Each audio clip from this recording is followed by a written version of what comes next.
Hey, it's Billy Holmes, Holmes Hot Rod and Cycles. Let's get some steering in this thing.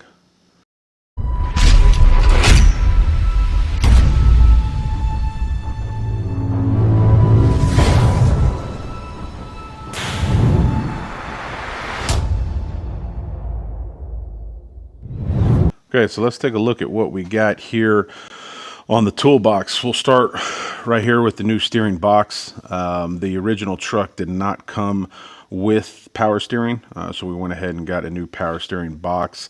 With the arm, we need to go ahead and paint this and put the grease zerd in. You got the Pitman arm, you got the idler arm. This is the old one here. I was just showing y'all kind of for reference what we're dealing with. This is the old one. We do have to remove this bracket.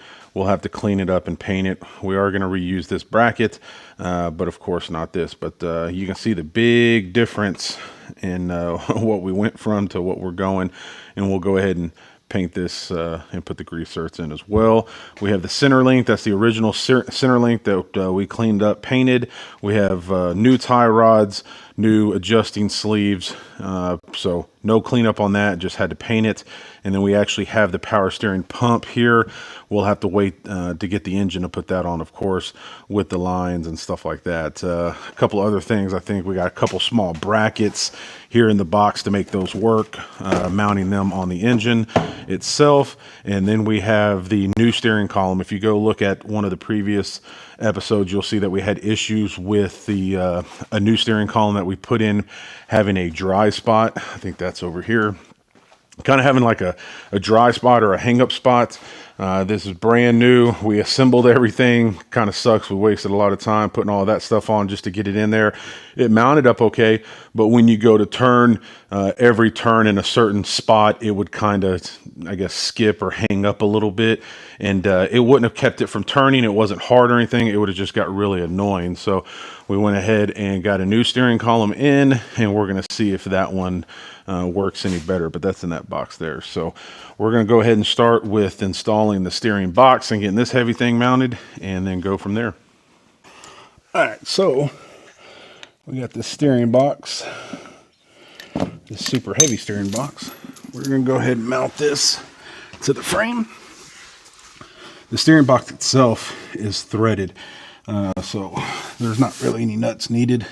You just go in from the inside of the frame and screw it into the actual steering box. Tricky part is this thing's heavy, so let's get this turned around. Let's see if I can get one bolt in it, so it'll help hang it.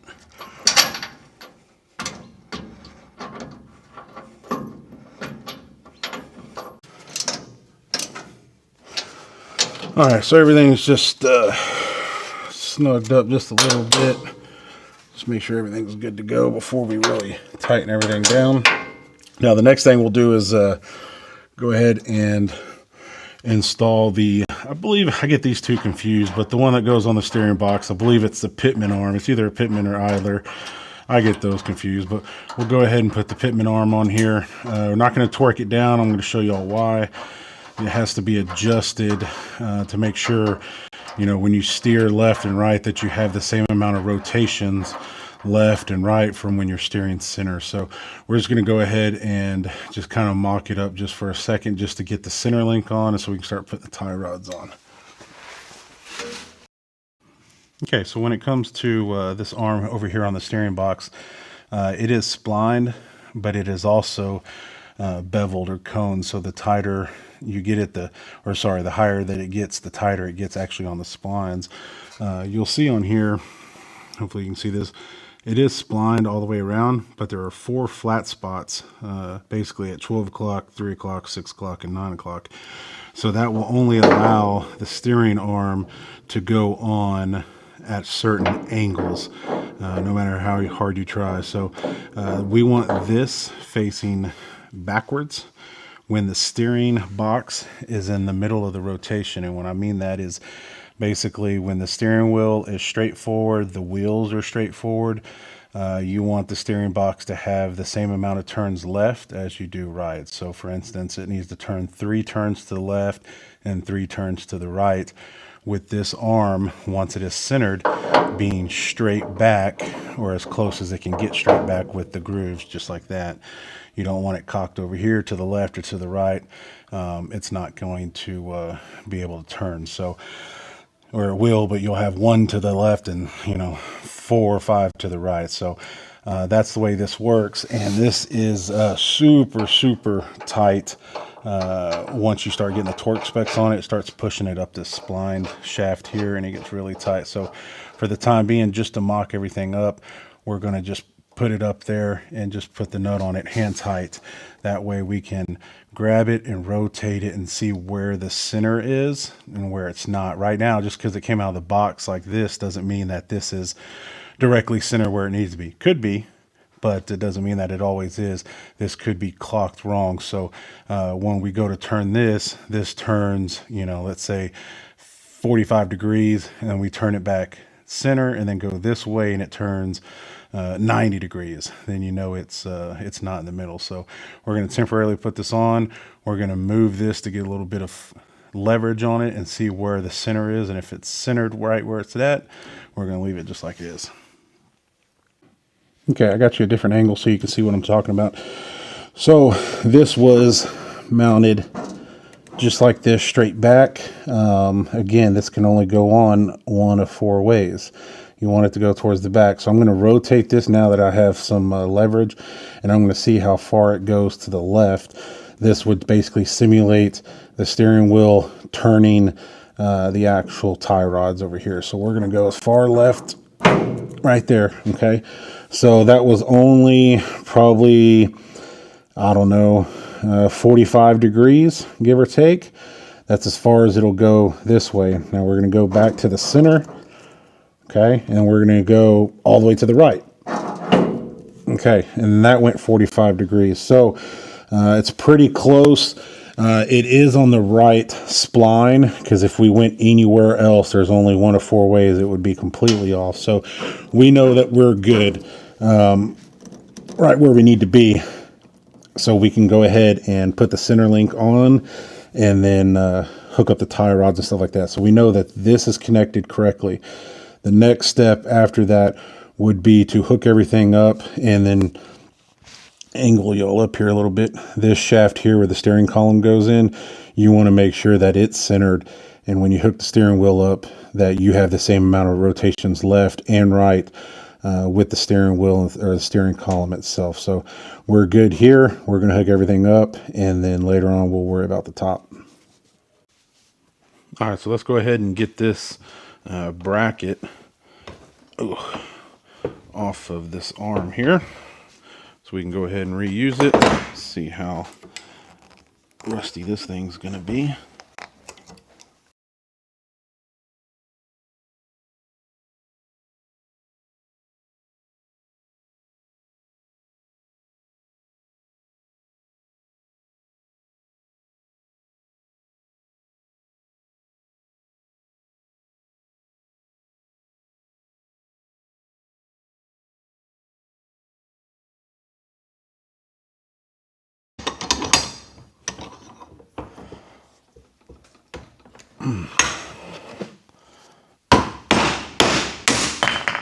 There we go. And I don't care about, don't do that if you're trying to reuse this, because then you absolutely jack up the threads. But we're not using this guy, as you can tell. All right, it's going to be pretty loud, but I got the wire wheel on here. See how clean we can get it.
All right, so we got it all cleaned up.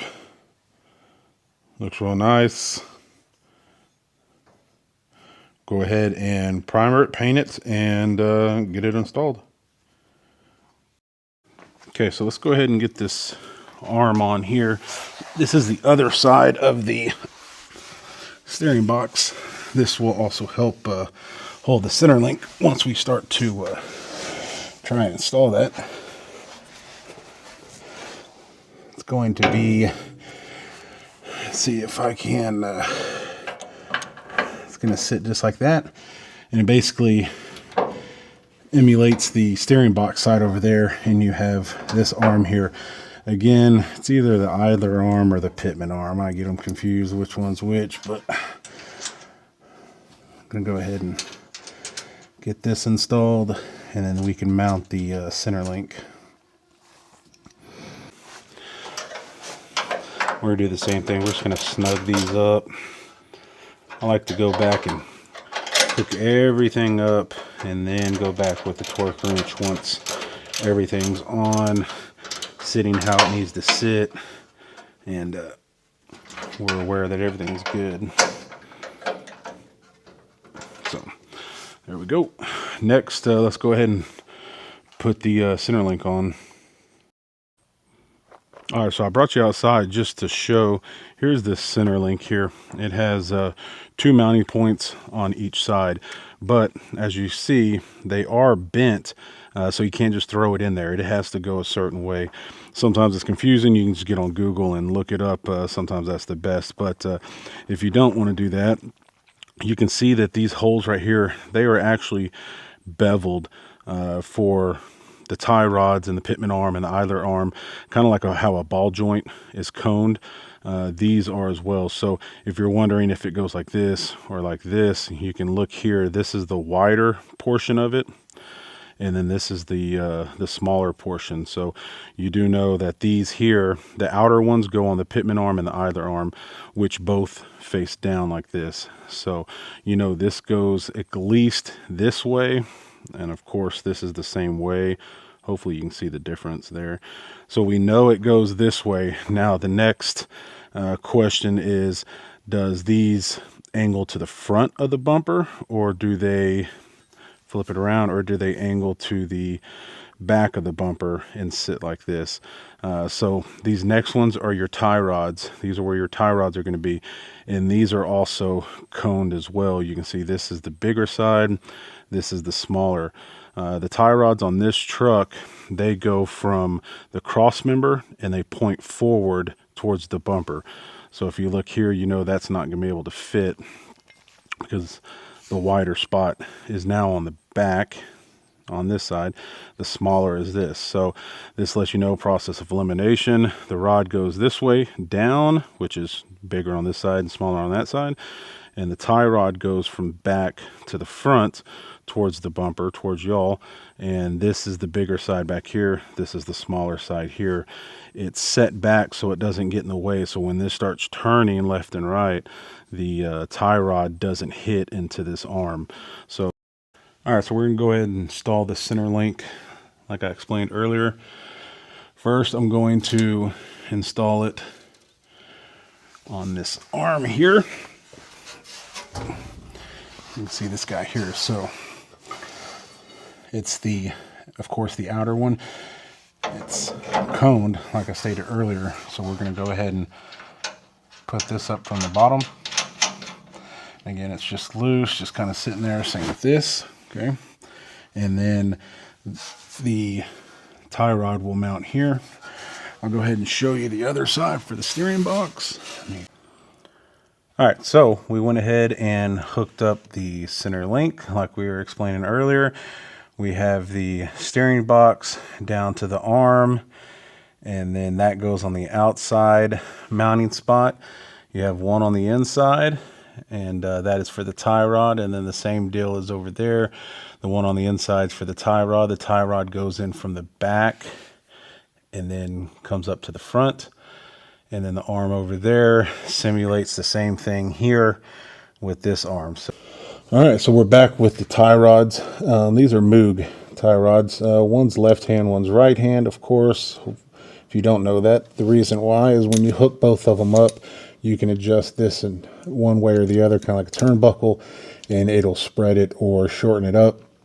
And that way you don't have to take one end off to adjust it all the way in, all the way out. So we're going to go ahead and hook this up. The truck tires are on dollies, so it'll be easy to spin the tires with the weight on it like this. Another tip is to go ahead and install the grease cert on the tie rod that's going on the inside, because it goes in from the back side. Once you get it hooked up like that, there's no room on the back to install that grease cert. So go ahead and install this one here after the grease cert. And this, again, from earlier in the video, goes in from the back side. Sometimes to get this tie rod at least in, you do have to rotate the center link. Like I told you earlier, once you go left and right, it gets further away from the cross member. So with that being said, we're going to go ahead, and you can see that it's a little too long to go here, but we can spin the tire like we're steering it, and then we can put it in. It goes in from the top. And you can verify all of that with, again, the way those holes are beveled. Go ahead and get that in there. And then now, once you turn the actual tire, it should rotate the steering just like that. So once that's in the middle, you can go ahead and adjust this to get your alignment, you know, dialed in, whether you want the tire more right or more left. There we go. Okay, so we're on the other side now. So same thing. If you can get it, you can get the inner tie rod started without having to move it. That's always a plus. So there we go.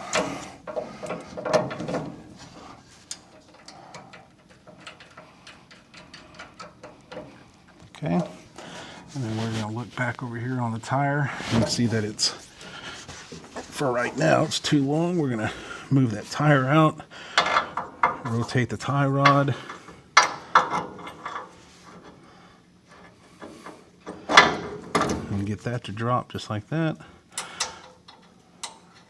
Put the castle nut on it just to hold it.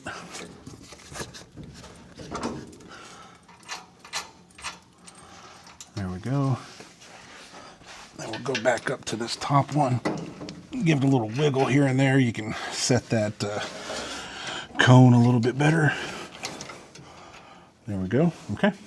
And so that is the tie rods. Now, once we're ready to, you have these little sleeves over here that you can tighten down once your alignment is done. But again, once you spin it one way, it'll bring the front of the tire to the right, and then the other way will bring the front of the tire in the opposite direction. So all right, so I just got done putting all of the cotter pins in. I went ahead and torqued everything down now that all the stuff was on. The only thing I have left to do is there's a couple of grease certs that I have to put in and then grease it. But everything is torqued down. We have the cotter pins in. Everything is adjusted besides the alignment. And I noticed, I apologize about this, I'm going to see if I can edit it out before or edit it in general before I post it. I had a setting on my camera that I believe made the video a little darker than it was supposed to be. I was doing something earlier and forgot to change the setting on my camera. So I'm going to try to edit that before I post it, see if I can brighten that up. But if not, sorry about that. That was the case. Was I basically had a filter on it. It's kind of like putting sunglasses on your camera. It makes it really dark. So hopefully that didn't mess it up too bad. But everything's done. Now we're going to go over here and take a look at the new steering column that we got. Hopefully this one is a little bit better than the past one, the old one from a couple episodes ago. It had a kind of a dry spot in it. When you went like this, you could actually feel it. It felt like it was actually touching the collar, and I'm not going to go into big details on this video of it, but if you were interested in that, go see one of the earlier videos when we were putting the master cylinder and stuff on. It was that video, I believe. So here is the column. It looks just like it was like the other one. We are going to have to remove this in order to slide these two down. These actually belong on this side, so we're going to remove that, slide these down, and go ahead and tape up what we don't want scratched. And then I'm hoping, this is a tilt column, I'm hoping that when this all gets bolted on and everything, there isn't a dry spot. It was actually somewhere contacting this, and I'm hoping that's not the case this time. So let's go ahead and get all of this taken care of, get it taped so we can get it in the truck.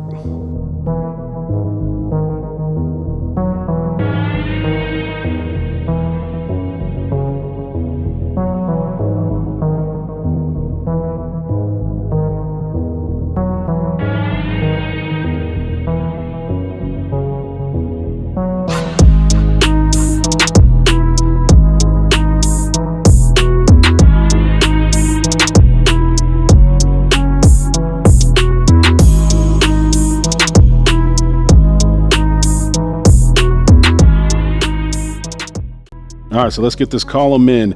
This is the top. It has a little cutout right here.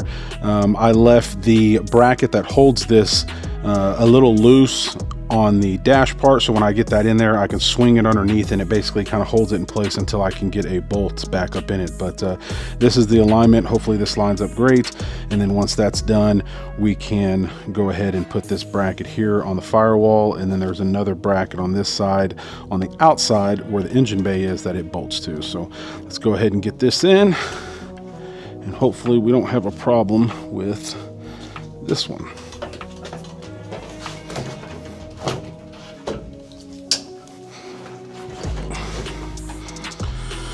All right, so you got to feed it kind of crooked to get that shifter lever through. Once it's through, you can go ahead and twist it back where it needs to be. I don't know if you're able to see this or not, but this bracket is the one I'm talking about. That basically holds it just like that.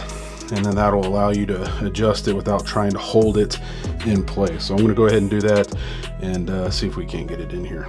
All right, so the steering column is in. Super easy. As of right now, it seems to be better than the other one with not being a flat spot in it when you turn it. You can see that it's fed through there. It does require one more bracket, which I have. I'm going to put that on there. It basically clamps here and keeps it from moving on the firewall. And then we're going to have to figure out what we're going to do with the steering shaft from the box to the column. We'll have to order that, get a couple of like U-joints and connect all of those, measure it out, and get that taken care of. But that's pretty simple, just a couple of measurements and a little bit of cutting, and that'll be done. But steering column's in. We are that much closer to being able to move the tires with the actual steering wheel. All right, so we got it all buttoned up. You can see the little bracket that we put here. There's 2 bolts from factory that go there. And then you have this little clamp there. And then we went ahead and took those self-tappers out on each side and put some nice hardware. So everything is good to go with the steering column.